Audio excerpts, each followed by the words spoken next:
Bonjour à toutes et à tous, je m'appelle Bérénice, je travaille chez Holomea et je suis passionnée par la bio-inspiration et la manière dont fonctionnent les humains entre eux. Bienvenue sur l'Affluence, le podcast qui explore la coopération.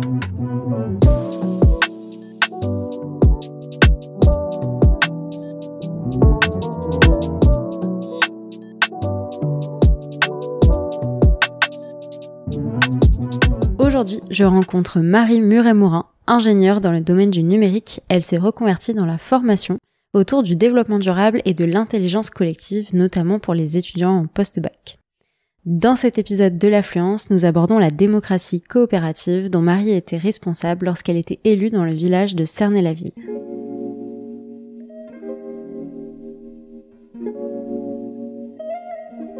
Bonjour Marie, bienvenue sur le podcast L'Affluence qui explore la coopération. Aujourd'hui, je t'interviewe sur un sujet que je ne connaissais pas avant de te rencontrer, qui est la démocratie coopérative. Avant de rentrer vraiment dans le vif du sujet, est-ce que tu peux te présenter, nous raconter d'où tu viens, ce que tu fais, voilà.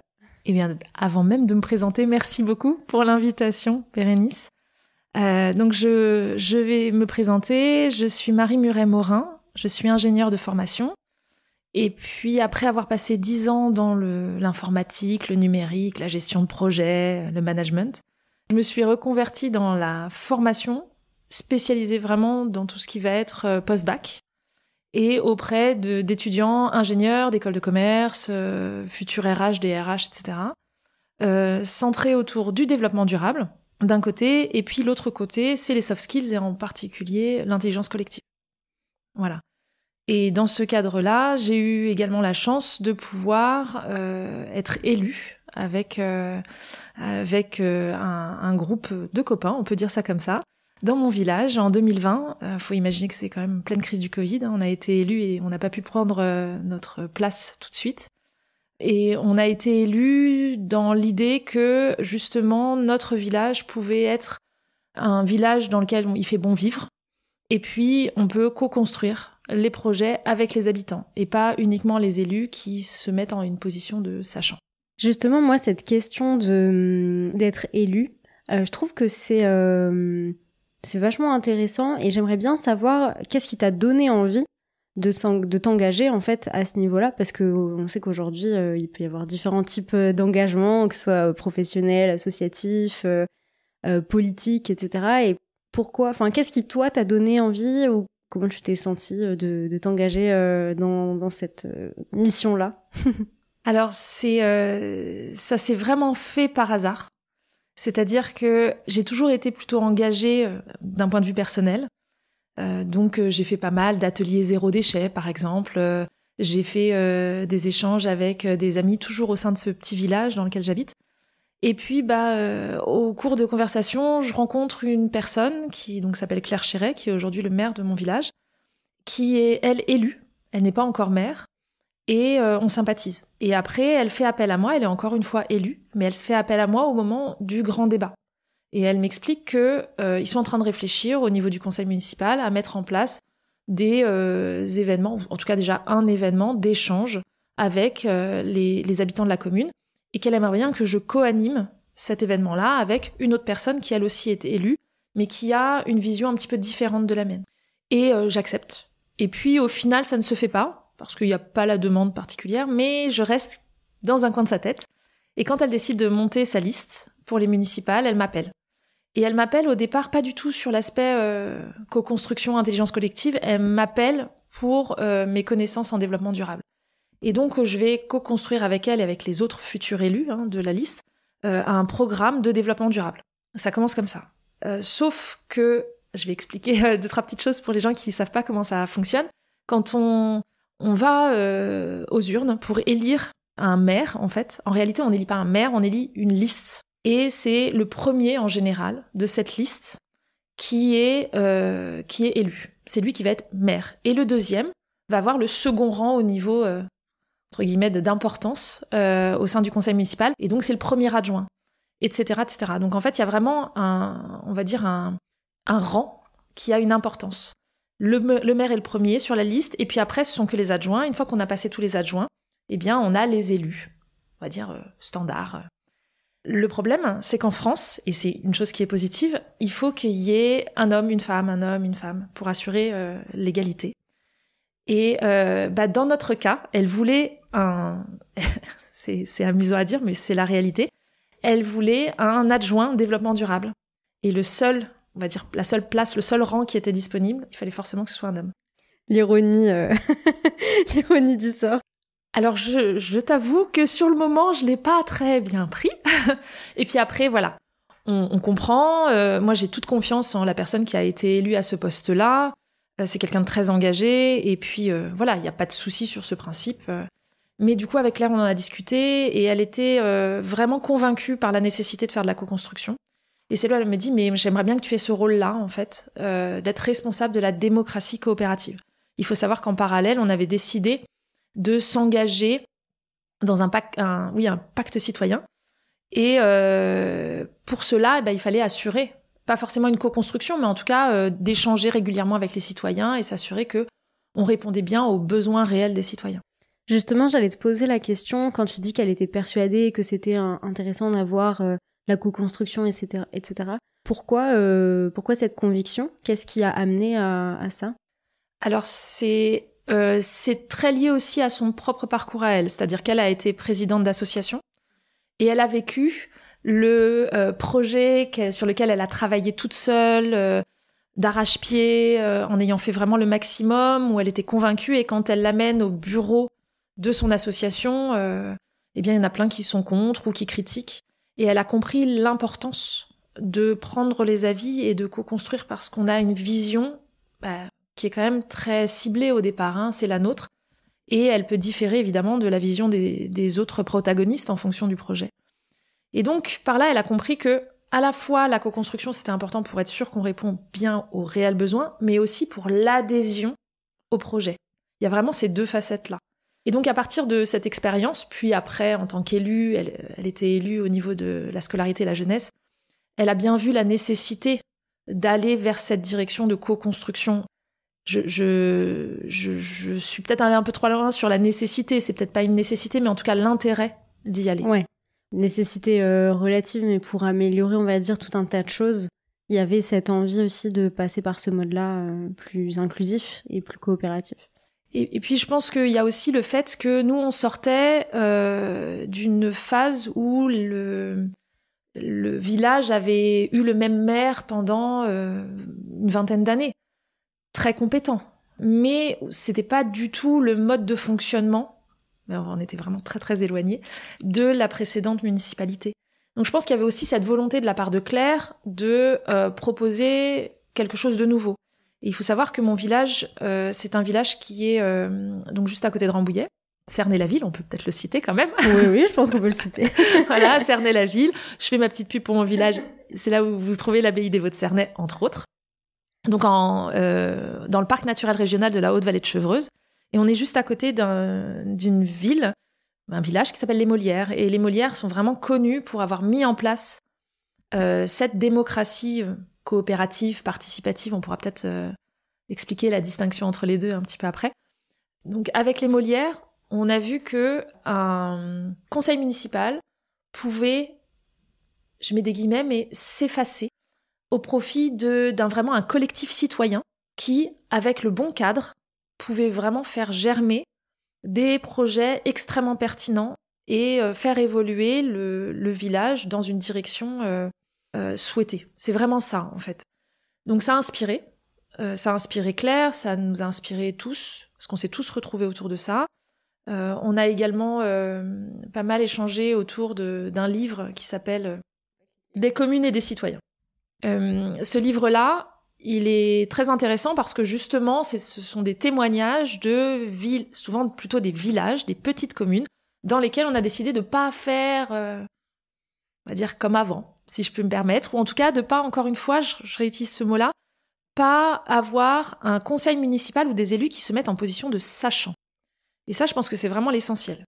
Et c'est peut-être aussi parfois ce qui a posé des difficultés dans le conseil municipal actuel, ou même, je pense encore demain.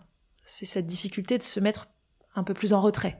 En fait, du coup, bon, tu vas nous expliquer un peu plus ce que c'est que la démocratie coopérative, mais en tout cas, de ce que je comprends du contexte que tu viens de poser, c'est que au-delà de marquer un changement dans la manière de gérer la municipalité, etc., c'est aussi un changement de paradigme de enfin, la posture qu'on a, en fait, en venant en tant qu'élu prendre des décisions pour le reste du village, en fait. C'est exactement ça. Donc, je vais commencer par répondre à cette deuxième remarque et après, je reviendrai donc sur cette définition de la démocratie coopérative.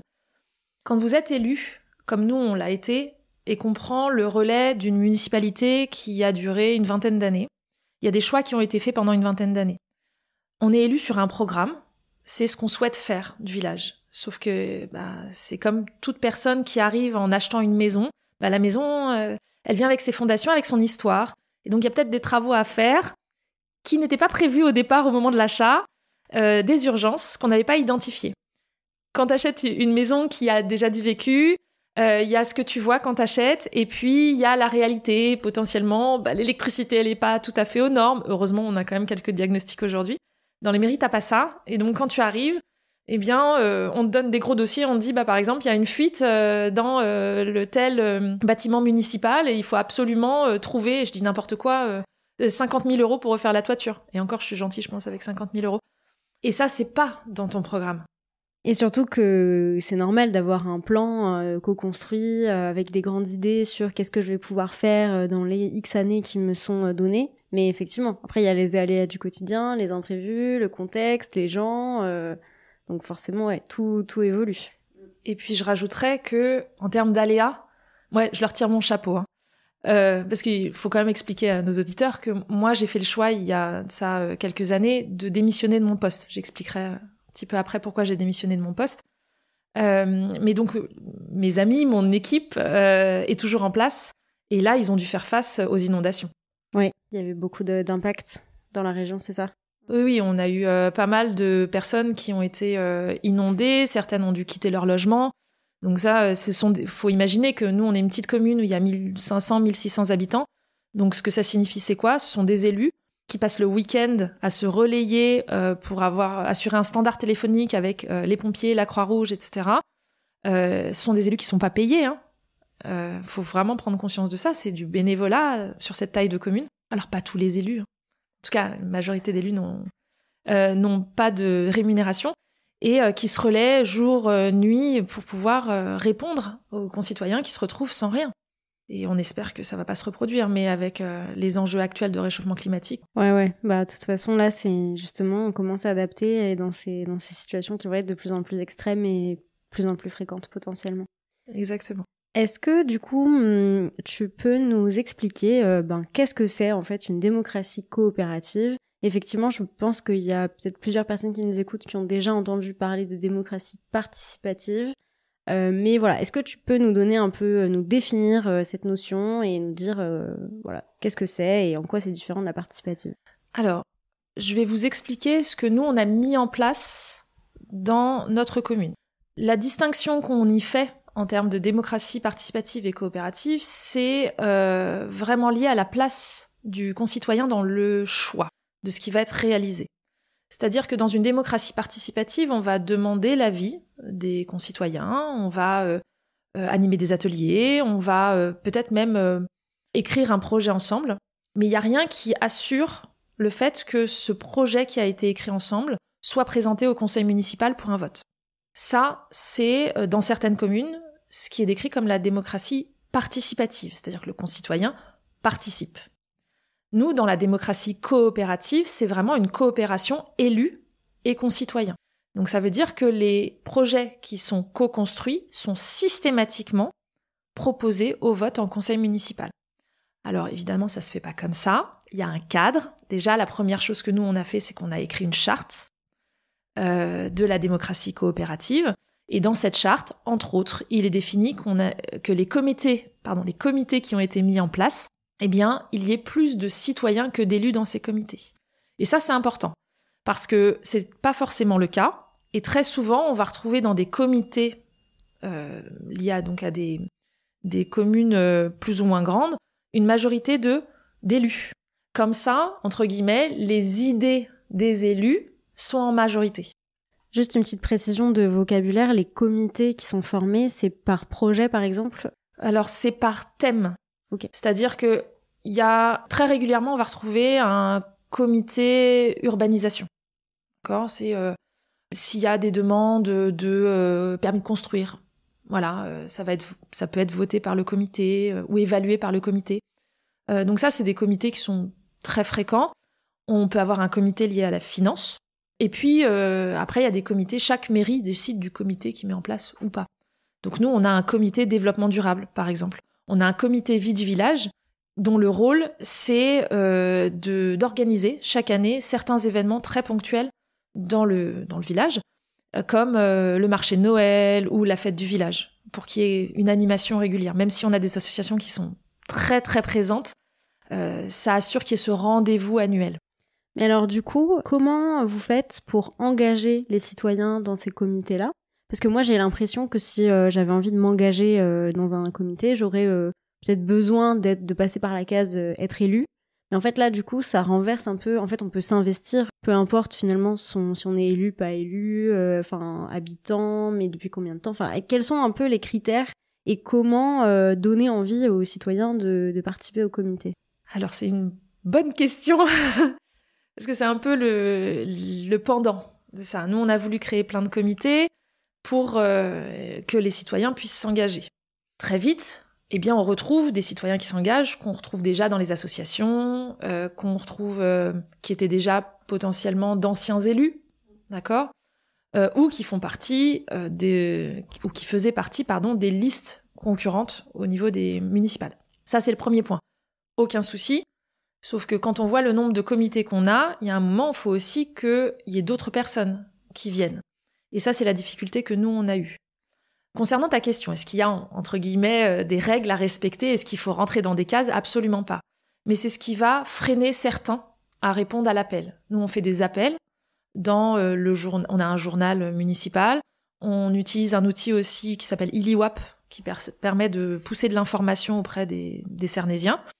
On va faire des appels, réunions d'information, ou si vous êtes intéressé par tel sujet, envoyez-nous un mail, etc., etc. Et puis, on va voir le nombre de personnes qui vont répondre. Il y a des sujets qui parlent plus. Il y a des sujets sur lesquels on va retrouver plus de personnes qui vont être engagées que d'autres. Par exemple, nous, on a fait tout un comité sur la notion de cantine. Pour nous, pour un petit village, c'est énorme la notion de cantine parce que c'est un marché qu'on repasse tous les 4 ans. Je vous dis ça de mémoire, je ne veux pas dire de bêtises. Et quand on veut faire avancer les choses pour la cantine, c'est là où on peut mettre des règles en place. Mais ça veut dire qu'il faut réfléchir à comment se passe la cantine à l'école. Nous, on a une école avec 4 classes, donc en plus, il y a des doubles niveaux. Et cette cantine, en plus, elle nourrit une partie des personnes âgées de mon village, pour les personnes qui ne sont pas en capacité de faire à manger. Quand on a fait l'appel, on a eu une dizaine de personnes qui ont répondu. Donc là, c'est intéressant, on peut vraiment co-construire. On était 2 élus, donc pour moi et puis l'adjointe responsable de la scolarité, jeunesse scolarité. Donc aucun problème, on a pu vraiment bien travailler. Par contre, sur la notion de sécurité, ça a été extrêmement difficile. On vit dans un endroit extrêmement privilégié, il n'y a pas d'insécurité. Par contre, il y a des problèmes de sécurité routière. Parce que le village est traversé par une rue. Et cette rue, elle est vraiment passante. Elle permet d'aller de Chevreuse à Rambouillet. Donc, il y a beaucoup de gens qui y passent. Et certains font pas vraiment attention. Les enfants traversent. Il y a pas mal de monde. Il y a des vraies questions. Mais c'est pas la priorité. Voilà, quand on a une journée bien remplie, on se dit pas le soir, oui, je vais m'engager et je vais parler de sécurité routière pendant 2 heures, de 20h à 22h, voilà.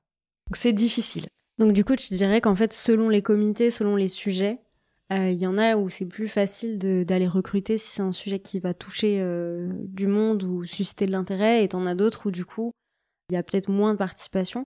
Mais dans ce cas, est-ce que si, par exemple, vous n'arrivez pas à avoir un comité qui a plus de citoyens que d'élus, est-ce que vous fermez ce comité temporairement ? Comment vous gérez aussi, du coup, cette variabilité entre les investissements sur différents sujets ? Alors, nous, dans notre choix, c'était de dire, si on peut faire de la co-construction, on en fait. Maintenant, si on n'a pas les ressources humaines pour le faire, eh bien, on va faire avec ce qu'on a, c'est-à-dire nos élus. Donc, en général, quand il n'y a pas au premier appel suffisamment de réponses positives, on va essayer d'aller par nos moyens, parce qu'on se connaît un peu tous quand même, aller chercher des gens qui se motivent sur ce sujet-là. Si vraiment on trouve qu'il n'y a pas suffisamment de personnes, dans ces cas-là, aucun problème, eh bien, on ne crée pas de comité spécifique et on va gérer le sujet entre élus. Et on va communiquer dessus. Voilà. Donc ça donne l'opportunité, quand il y a un investissement, de pouvoir co-construire et proposer des projets avec les citoyens, et sinon de repasser dans un fonctionnement plus classique finalement d'un conseil municipal. Exactement. Et en fait, tu as 2 types de comités. Le premier, c'est le comité qui va être toujours là, comme le comité développement durable. Il est toujours là, on parlait du comité urbanisme tout à l'heure. On va avoir un comité senior, je crois qu'il s'appelle senior, je ne veux pas dire de bêtises. Voilà, en tout cas pour les personnes âgées. Ces comités, ils sont toujours là. Et puis tu vas avoir des comités qui vont se créer de manière très ponctuelle autour d'un sujet. Je vous ai parlé donc de la cantine tout à l'heure. On a eu un sujet autour du cimetière. Là, on a un sujet qui va arriver, j'expliquerai parce qu'on m'a demandé conseil autour de ce sujet-là, autour d'un tiers-lieu. On veut créer un tiers-lieu, il y a un espace qui s'est libéré et on aimerait bien créer un espace qui répond aux besoins des concitoyens. Donc là, on va faire un comité ponctuel pour répondre à ce besoin-là. Est-ce que on peut essayer de se projeter du coup dans ce fonctionnement-là ? Est-ce que tu peux nous expliquer avec un exemple, celui que tu veux, qu'est-ce que ça fait d'être un citoyen impliqué dans un comité ? Comment ça se déroule ? Est-ce qu'il y a des ateliers, des phases voilà, si tu peux nous emmener un peu dans les coulisses. Alors, quand on est un citoyen impliqué et qu'on est un membre de comité, la première phase, c'est toujours la même. C'est de dire pourquoi on est là, qu'est-ce qui nous anime, pourquoi on a décidé de s'engager, pour que tout le monde comprenne bien ce qui est le plus important pour nous, pour qu'on ne le mette pas de côté. Parce que quelqu'un qui s'engage, encore une fois, c'est bénévole, c'est du temps qui ne passe pas avec sa famille ou à faire d'autres choses. Donc il est important qu'il soit entendu. Une fois que ça c'est fait, que la personne a pu vraiment exprimer ses attentes, ses besoins, il y a une phase, je vais utiliser un mot de prof, d'acculturation, où là on va partager de la connaissance. Parce que il y a des règles en mairie. Typiquement, je reprends la cantine. Quand on fait un appel d'offres, il y a des règles. On ne peut pas demander tout et n'importe quoi. Donc, il faut qu'on ait connaissance de ces règles.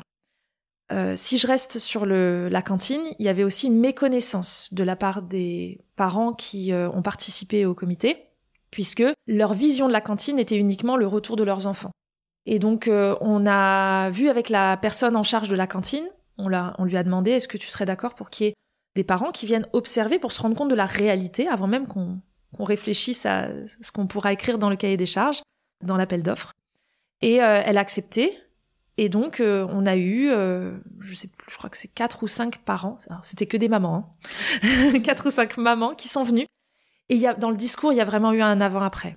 C'est-à-dire qu'avant, c'était toujours des « Ah oui, mais il faudrait faire ci, il faudrait faire ça, etc. » Puis une fois qu'on a planté le décor de voilà la réalité, à partir de ça, qu'est-ce qu'on fait ? Le discours a été très différent.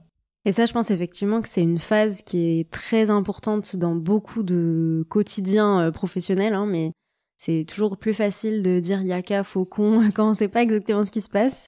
Et une fois qu'on est allé visiter et se rendre compte des contraintes du terrain, on se rend compte qu'en fait, des fois, il faut prendre en compte vraiment tout ce qui existe pour pouvoir proposer une solution pertinente. Donc, ouais. Exactement. Et si je peux finir sur cet exemple-là, ce qui était intéressant, c'est qu'après, donc nous, parents, élus, on a défini, on a co-construit cet appel d'offres, mais avant de le signer définitivement, on a vraiment échangé, on a fini l'exercice de co-construction avec la personne en charge de la cantine. Alors, c'était pas mon souhait ça aurait été de l'inclure dès le début, mais encore une fois, on fait avec ce qu'on a, et cette personne, elle est rémunérée. Si elle avait malheureusement dû être rémunérée sur toutes les heures d'échange qu'on a eues en comité, la mairie est une petite mairie, elle n'avait pas les moyens de lui payer ces heures sup-là. Puis je ne sais pas si elle aurait accepté ça, je ne lui ai pas demandé. Mais c'était important quand même qu'à un moment, elle soit incluse, évidemment, pour nous dire on va dans la bonne direction, c'est possible, ou au contraire, non, là ce que vous me demandez, c'est impossible. Je vous donne un exemple. Moi, ce que je voulais, c'est vraiment qu'on réduise les emballages. Donc arrêter le petit carré de fromage frais dans un emballage individuel, enfin voilà. Ce qu'on peut supprimer, en tout cas qu'on le supprime. Et elle, c'est elle qui m'a dit, mais il n'y a pas de problème, Marie, on peut récupérer la meule et moi je coupe. Je lui dis, ah bon, c'est pas trop pour toi en termes de charge? Elle me fait, non, franchement, ça c'est faisable. Par contre, d'autres choses, c'est pas possible. Ok, il n'y a pas de problème. Donc voilà, c'est vraiment cet échange qui fait qu'on va pouvoir créer un projet qui va être à la fois pertinent par rapport à ses objectifs, correspondre à des besoins, et puis en plus, pas être une plaie, entre guillemets, pour ceux qui doivent le mettre en place. Ça, c'est exactement ce qui s'est passé aussi pour le cimetière, mais c'est un autre sujet. Tu pourras nous parler peut-être des difficultés rencontrées à un moment. Je pense que ça sera intéressant de l'aborder. Effectivement, ce que ça m'évoque, c'est l'aspect systémique sur des sujets comme ça, de transition ou de changement, qui sont des sujets transverses, qui vont souvent impliquer beaucoup de parties prenantes. Et du coup, la notion de coopération et de collectif, elle aide aussi à s'approprier cette systémie et à se dire, en fait, quand on est plusieurs à travailler sur un sujet, de bien comprendre tous les tenants et aboutissants. Souvent, je trouve que ça améliore aussi la prise de décision et la pertinence des choix qui vont être faits, quoi. Oui, c'est vraiment ça. Je trouve que, en tout cas dans mon village, et même moi avant d'être élue, on voyait la mairie et les équipes municipales comme pourvoyeurs de services. Puis après, quand on se rend compte du quotidien, eh bien, là, on se dit, faut peut-être améliorer, eux, leur quotidien. Parce que ils peuvent pas assurer un service si on leur donne pas les moyens de le faire. Et moi, je pars toujours du principe que les personnes qui sont les premières concernées, c'est elles qui ont les meilleures idées, parce qu'elles savent la réalité. Donc moi, en tant qu'élue, qu'est-ce que je sais du quotidien d'un agent municipal qui passe sa journée dehors, dans le froid ou l'été en pleine canicule, à entretenir les chemins, à nettoyer, à réparer, à peindre, voilà. Je ne sais pas, parce que c'est pas mon quotidien à moi. Donc de la même manière que je ne sais pas ce que vit une personne qui, elle, habite peut-être dans la résidence à côté, qui est à la retraite, qui a potentiellement une mobilité réduite. Je ne sais pas ce que c'est que de vivre dans un petit village où y a des commerces, mais il n'y a pas de supermarché. Il y a des médecins, mais il n'y a pas de spécialistes. Il y a des enjeux quand même qui sont liés à ça. Ouais, c'est sûr que c'est des enjeux en plus de vie qui concernent tout le monde et c'est pas facile à concilier. Et donc, là, on a parlé un peu des avantages, enfin, en tout cas, un des avantages qui est avoir une meilleure vision, une pertinence, etc. Tu parlais tout à l'heure d'exemples un peu plus, tendus ou tensionnels, je sais pas comment le nommer.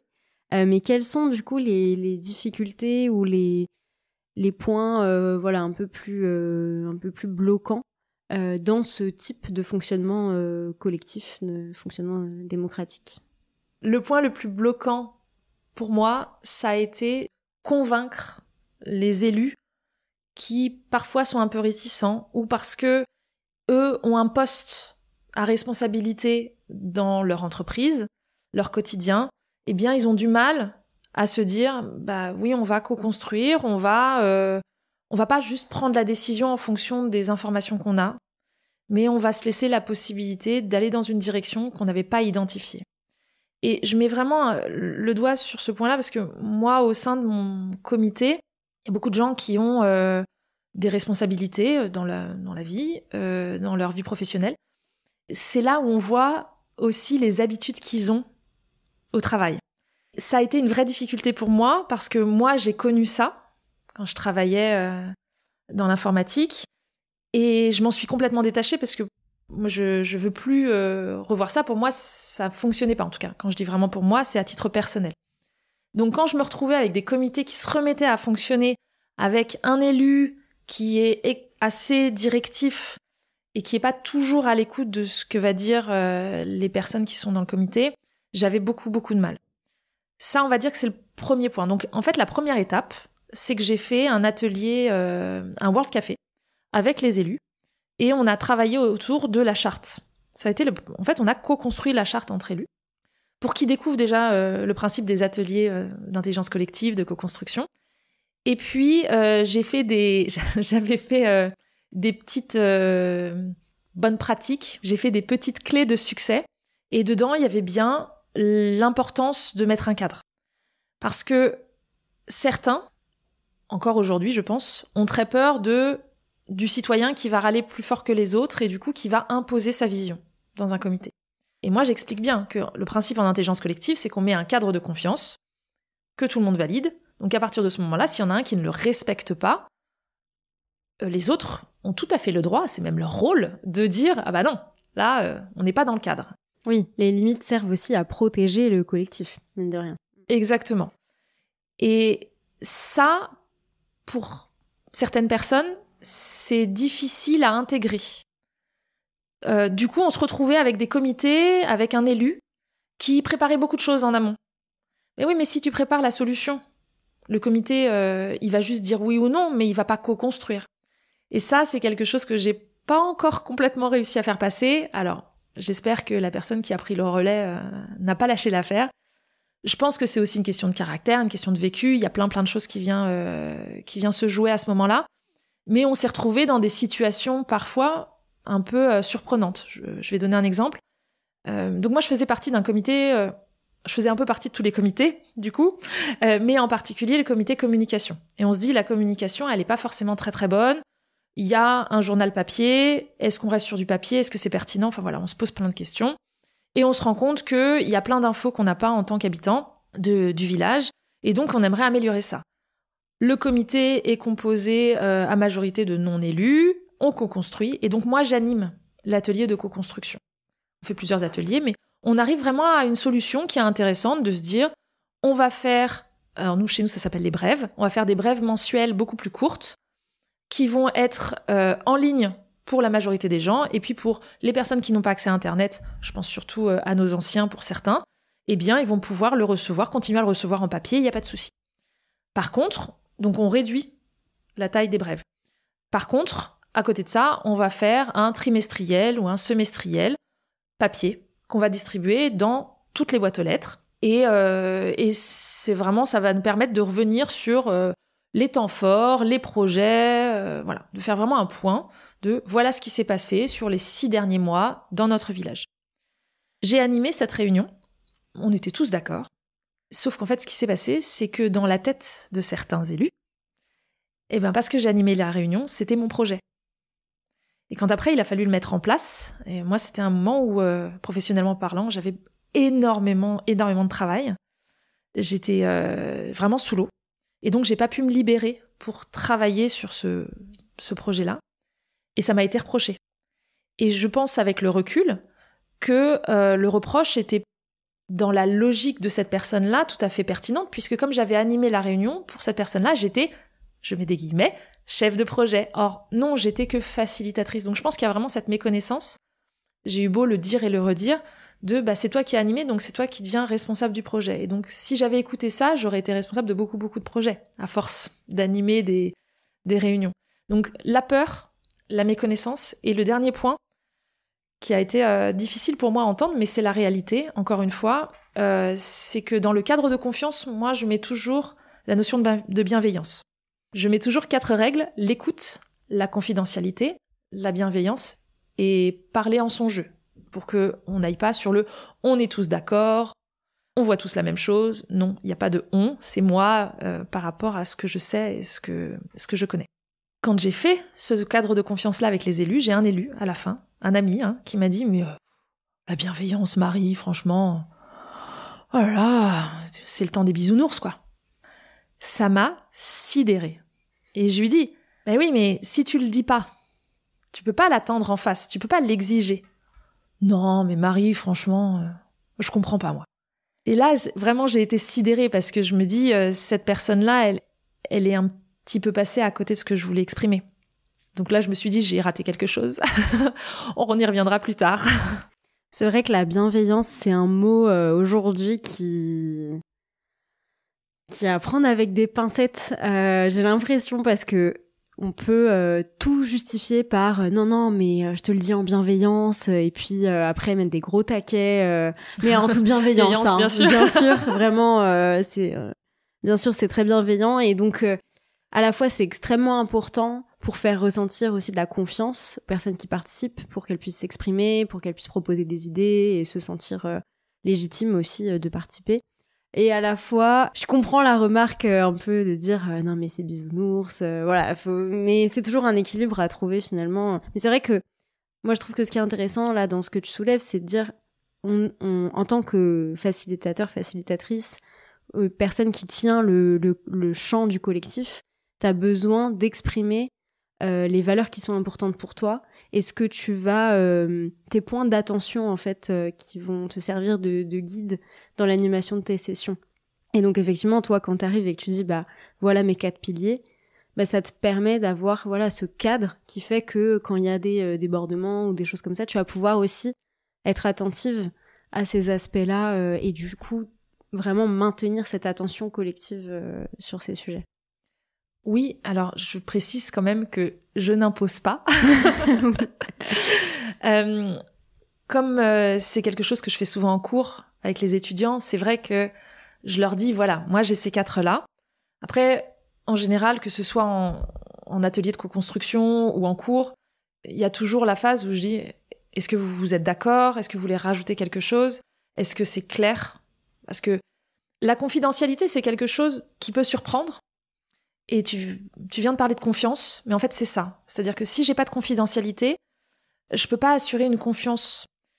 J'explique, que ce soit en cours, encore une fois, ou en atelier, que à certains moments, on peut avoir quelqu'un qui va se mettre à nu sur un sujet, qui va parler de son enfant malade ou de ce qu'il ou elle a vécu. Et pour qu'elle le fasse en toute sécurité, il faut absolument qu'il y ait cette confidentialité. En tout cas, je trouve que c'est assez intéressant et on arrive bien à se projeter dans ce que ça peut être et les sujets qui peuvent être traités de cette manière-là. Selon toi, en quoi est-ce que la démocratie coopérative aujourd'hui, elle permet ou ne permet pas de répondre au contexte de transition écologique et sociale, aux enjeux qui sont présents aujourd'hui ? Est-ce que, selon toi, c'est quelque chose qui gagnerait à être expérimenté dans d'autres villages, par exemple, qui gagnerait à être plus connu, plus pratiqué ?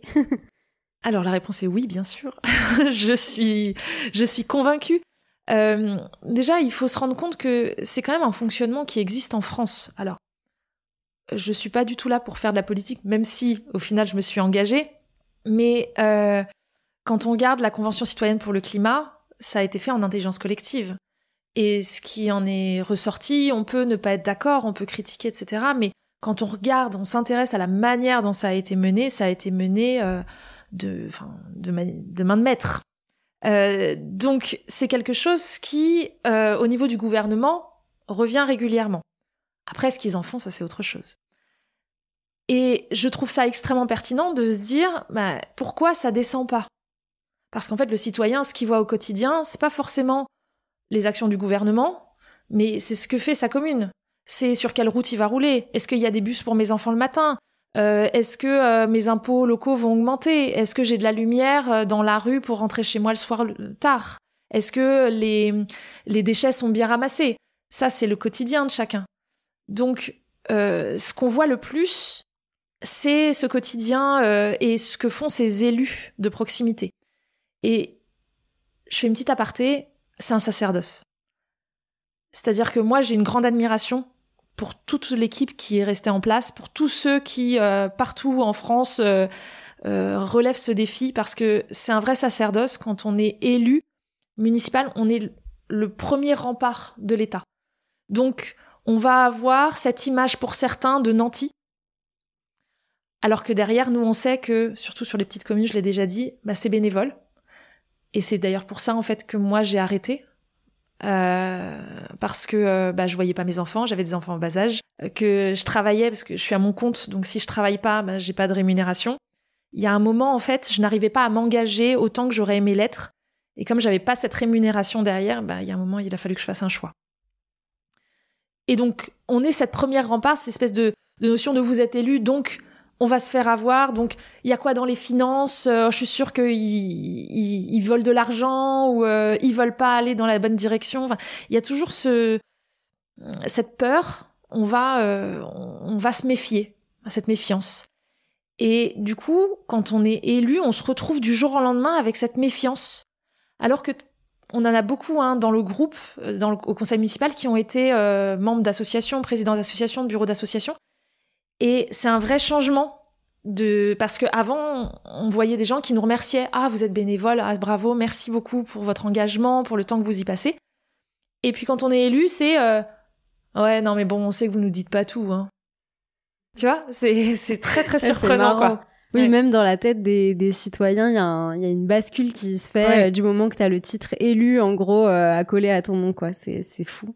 Exactement. C'est un vrai sacerdoce. Moi, vraiment, encore une fois, ils ont toute ma reconnaissance, mon admiration. Il en faut, et en même temps, il faut vraiment être engagé, quoi. Je me suis rendu compte que j'ai pas du tout répondu à la question. Oui, moi aussi, mais c'est pas grave. Je vais te la reposer. Pourquoi, selon toi, est-ce que c'est un levier de transition écologique et sociale ? Et si oui, pourquoi ? Et si non, pourquoi aussi ? Je vais parler que dans ce que moi j'ai vécu avec ma commune. Je pense que ça peut aider. Ça peut aider à prendre conscience d'un certain nombre d'enjeux actuels. Et surtout, de manière globale, systémique, tu en as parlé tout à l'heure. C'est-à-dire que malheureusement encore beaucoup dans la tête de personnes qui sont pas sensibilisées réellement au sujet du développement durable, on ne voit que la facette écologie. Nous, ça nous permet aussi de mettre au cœur des discussions, des enjeux. On a parlé des seniors tout à l'heure. On a un CCAS comme n'importe quelle mairie, une aide sociale. Donc il y a des gens qui ont des difficultés financières. On va avoir des familles monoparentales. On va avoir aussi une économie locale. Alors, on n'a pas parlé, c'est pas forcément le lieu, mais il y a une monnaie locale en Vallée de Chevreuse. Et donc c'est aussi promouvoir ça parce que nos commerçants, nos artisans locaux, ils font vivre le territoire. Donc c'est comment on s'assure qu'ils puissent rester, qu'ils puissent continuer à travailler et à faire leurs bénéfices, à pouvoir perdurer. Et tout ça, c'est pas forcément quelque chose qu'on connaît si on travaille pas autour de sujets qui me permettent de rencontrer des gens qui ont un profil très différent du mien.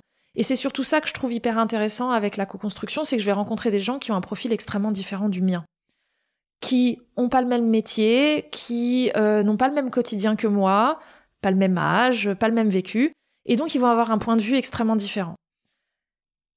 C'est ce qui aussi rend l'exercice parfois difficile. En développement durable, dans notre comité, c'est difficile. Ça a été difficile, en tout cas, quand moi j'y étais, parce que l'élu, malgré son engagement, encore une fois, on était à distance parce qu'il y avait le Covid, je répète, il faut vraiment planter le décor, eh bien, il s'est retrouvé face à des gens qui avaient des profils très différents. Et donc, c'était pas évident d'arriver à laisser la parole à chacun et de prendre en compte, un petit peu tous les sujets. Je pense que, sincèrement, si je prends un peu de recul par rapport à mon expérience d'élu, pour moi, c'est ce qui va nous sauver. Voilà. C'est pas magique. C'est-à-dire qu'il faut beaucoup de temps, il faut de l'abnégation, il faut sortir de sa vision égocentrée de moi, qu'est-ce que le collectif peut m'apporter, qu'est-ce que je peux en retirer, voilà. Et il faut arriver à avoir une vision complète de communs, comme ils existaient avant, les communs, et comment on peut les animer pour tous. Pour moi, c'est ce qui peut nous sauver. Maintenant, malheureusement, quand je vois la direction que prend la société dans laquelle on vit, je me dis qu'on n'y va pas trop, quoi. Mais justement, moi, je trouve que c'est intéressant d'aller voir, en fait, justement, des exemples tels que celui-ci, parce que c'est aussi un peu ce que tu partageais tout à l'heure, mais il y a pour moi une différence entre l'échelle qui est très médiatisée, qui est très suivie par la plupart des gens, et puis l'échelle de ce qui est vécu au quotidien. Et effectivement, des fois, on a tendance à regarder des choses qui nous dépassent complètement, des enjeux de géopolitique qui nous paraissent loin et complètement inaccessibles. Et des fois, je trouve que ça vaut le coup aussi de se recentrer sur ce qui nous concerne et ce qui nous touche particulièrement autour de nous. Et d'où l'intérêt de montrer justement des modèles tels que celui-ci pour dire, regardez, ça existe. Et même si la trajectoire à une échelle nationale ou internationale, laisse un peu à désirer, et on peut faire autrement et on peut modéliser autrement en local au moins, et voilà. Et puis après, évidemment, il y a toujours la question de la cohérence locale globale, mais je trouve que en tout cas, c'est un témoignage super intéressant justement pour essayer de fonctionner différemment. Et je pense que justement, j'ai l'impression que ce que tu partages, c'est le fait que tu l'aies vécu dans ce contexte-là.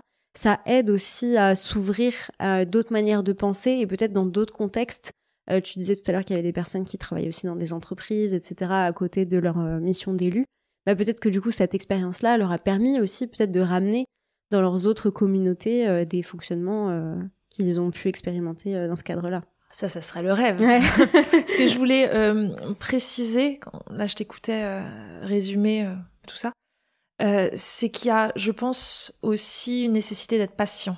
Est-ce qu'on peut se permettre la patience? Ça, je ne sais pas. Mais quand je discute avec Claire et que elle me raconte des échanges avec d'autres maires, parce que donc il y a les communautés de communes, il y a des groupements, donc les maires se connaissent les uns avec les autres, ils travaillent régulièrement ensemble. Elle me dit que la vision que elle, je dis bien elle parce que c'est elle qui est vraiment à l'origine, hein, et que le conseil municipal a eu concernant la démocratie coopérative, c'est pas une vision qui est partagée dans les villages autour. À part les Molières, j'ai donné comme exemple tout à l'heure, mais c'est pas du tout partagé. Donc quand elle en parle, elle a eu déjà des maires qui lui ont dit « Oh là là, non, ils nous ont élus, maintenant on travaille tranquille et on ne va pas s'embêter. » Voilà. Évidemment, je vais un peu loin, je pense pas que ça a été dit comme ça, mais en tout cas, c'est l'idée derrière. Et souvent, quand on regarde, ce sont des personnes qui sont d'une autre génération, qui ont connu autre chose. Je pense que les choses évoluent beaucoup. C'est une manière de fonctionner qui est relativement nouvelle au niveau des collectivités. Donc je pense qu'il faut aussi accepter que ça prend du temps parce que pour mettre en place de l'intelligence collective, il faut aussi être convaincu que ça fonctionne. Et pour être convaincu, il faut l'avoir expérimenté. Et puis surtout, il faut aussi passer parfois par un peu de déconstruction aussi d'anciens modes de fonctionnement qui sont très innés et très bien construits depuis l'éducation et tout ça. Et je pense que c'est pas facile aussi quand on a fait comme ça pendant longtemps et que c'est ça notre image de ce que c'est que la réussite ou la performance. Il y a besoin aussi de remettre en question ses convictions personnelles aussi pour expérimenter ça. Oui, c'est un vrai enjeu. Je repensais à une autre commune qui avait fait appel à moi pour, pareil, mettre en place de la co-construction. Ils y connaissaient rien. Claire leur avait parlé du fait que moi, je faisais ça au sein de la commune. Et donc, on avait fait une petite réunion juste pour que je les guide. Et en fait, moi, c'est ce que je préfère faire. C'est-à-dire que je vais avoir un élu qui va être curieux parce qu'il l'a expérimenté, parce qu'il est convaincu, pour plein de raisons, qui va faire son petit bout de chemin au sein de son conseil municipal, auprès de son maire, pour essayer de convaincre d'essayer autre chose, parce que c'est vraiment ce qui s'est passé. Et puis après, qui va s'ouvrir en se disant, bon, maintenant c'est bon, on a le go, on essaye sur un sujet, qu'est-ce qu'on fait? Et là, on regarde, il y a des outils qui existent, il y a des personnes qui peuvent nous accompagner. Et après, moi, en général, je suis en amont, et on réfléchit ensemble. Tiens, on pourrait faire tel atelier, tel atelier. Je propose toujours mon aide. En général, je leur dis, allez-y d'abord. Et souvent, on a tellement discuté du sujet, on a tellement structuré les activités, les ateliers en amont, qu'en fait, après, ils me disent, écoute, je le fais et puis je reviens vers toi. Et ça a été fait dans plein de domaines, pour le sport, pour les seniors, je parle encore de ma commune, là. Le sport, les seniors, on a parlé du cimetière tout à l'heure. Là, pour le tiers-lieu, et c'est ce qui me permet de voir que ça a vraiment fonctionné, même si je suis pas restée longtemps, c'est que j'ai des élus qui sont convaincus aujourd'hui. Ils connaissaient pas avant, ils ont testé, ils ont vu que ça marche, que c'est un vrai bénéfice pour tout le monde, et que du coup, ils ont envie d'y aller. Et ça, pour moi, c'est une vraie réussite. C'est vraiment très inspirant, en fait, je trouve, comme témoignage, parce que ça fait toujours du bien, je trouve, de montrer, en fait, ce qui existe. Et tu disais tout à l'heure, oui, ça existe en France. Et je trouve que c'est chouette de voir justement des personnes qui s'engagent, et ça donne envie aussi d'aller s'intéresser à ce qui se passe autour de chez soi. Mais non, merci énormément pour nous avoir expliqué ce que c'est et concrètement ce que ça peut donner.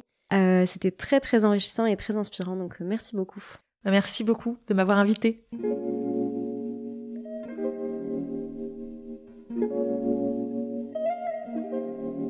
En tant qu'élu dans le village de Cernay-la-Ville et en tant que responsable de la démocratie coopérative, Marie a été en charge de porter cette démarche de coopération dans les différentes actions menées par les élus. Son rôle était de faciliter la co-construction des projets pour que, à la fois, ils répondent aux réels besoins des habitants et à la fois que ça puisse favoriser l'adhésion des différentes parties prenantes impliquées dans le projet. Le but, l'ambition, on va dire, derrière tout ça, c'est vraiment de faire évoluer le village vers une certaine vision plus souhaitable, que ce soit pour les personnes qui vivent ou qui travaillent à Cernay-la-Ville.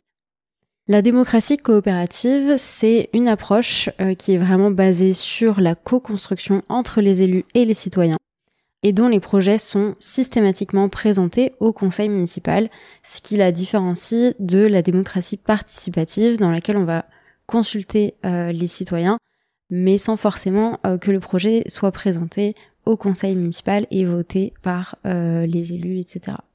L'intérêt de cette démarche de la démocratie coopérative, il y en a plusieurs. Déjà, c'est la prise en compte des contraintes des parties prenantes qui sont impliquées dans les projets.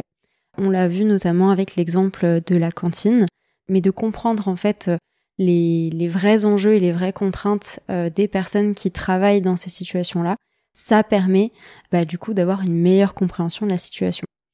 Le deuxième intérêt, c'est qu'il y a aussi une meilleure prise en compte des besoins réels pour les bénéficiaires, c'est-à-dire de quoi ont vraiment besoin les habitants, quels sont en fait les besoins auxquels on est confronté tous les jours et pas finalement des besoins qu'on suppose par rapport à nous, notre prisme, mais qui finalement ne prend pas vraiment en compte les attentes des personnes qui vont bénéficier de la solution. Tout ça, ça permet donc d'avoir une meilleure représentation aussi de tous les enjeux et avec un aspect vraiment de systémie, donc vraiment voir tous les liens de cause à effet, les conséquences, les externalités, etc. D'avoir cette représentation qui est complexe, c'est pas vraiment facile et donc le fait de fonctionner en démocratie coopérative, ça permet d'appréhender et d'avoir une meilleure représentation de son système, que ce soit sa commune ou plus largement.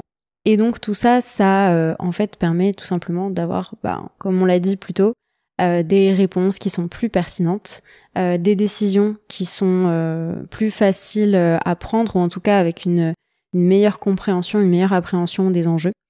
Donc des prises de décision plus éclairées et des solutions bien plus pertinentes. Comme dans toutes les approches, il y a également des difficultés. Notamment le fait de faire évoluer les pratiques des personnes qui n'ont pas l'habitude de fonctionner de cette manière-là en démocratie coopérative, etc.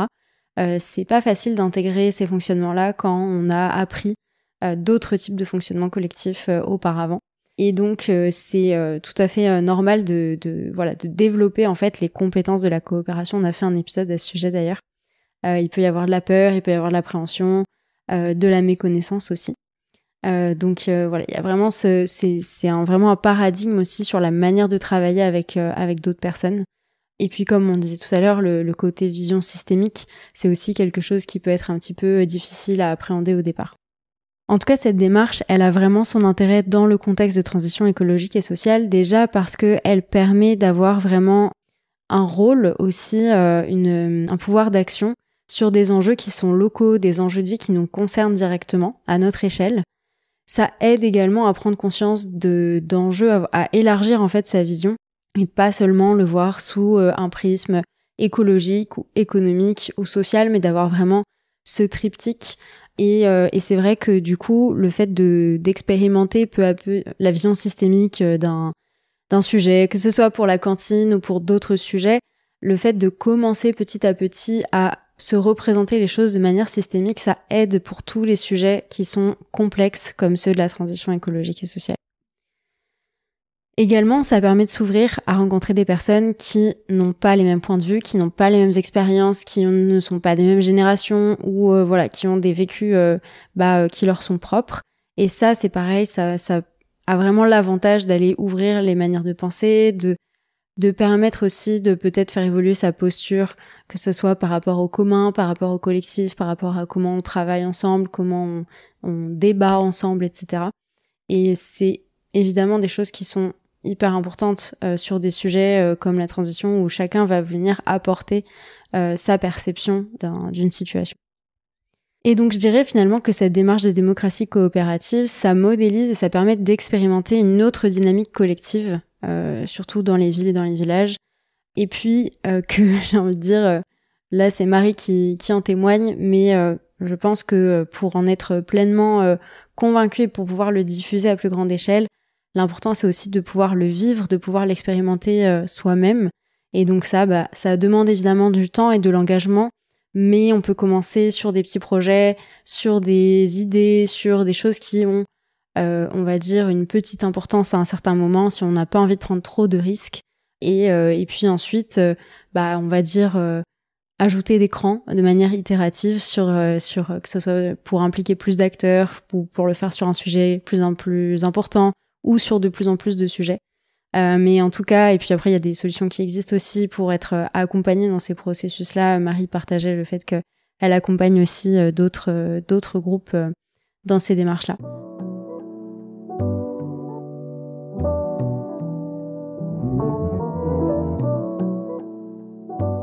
Retrouvez les épisodes de l'Affluence une fois par mois. Ils forment un recueil de témoignages, de vécus liés aux transformations des fonctionnements collectifs qui vous permettra d'avoir des clés pour faire évoluer à votre échelle votre environnement professionnel. Pour ne rater aucun épisode et pour faire grandir ce podcast, vous pouvez en parler autour de vous, vous abonner sur votre plateforme d'écoute préférée et nous laisser des étoiles si vous nous écoutez depuis Spotify ou Apple Podcast. Merci pour votre écoute et à bientôt pour un nouvel épisode de l'Affluence.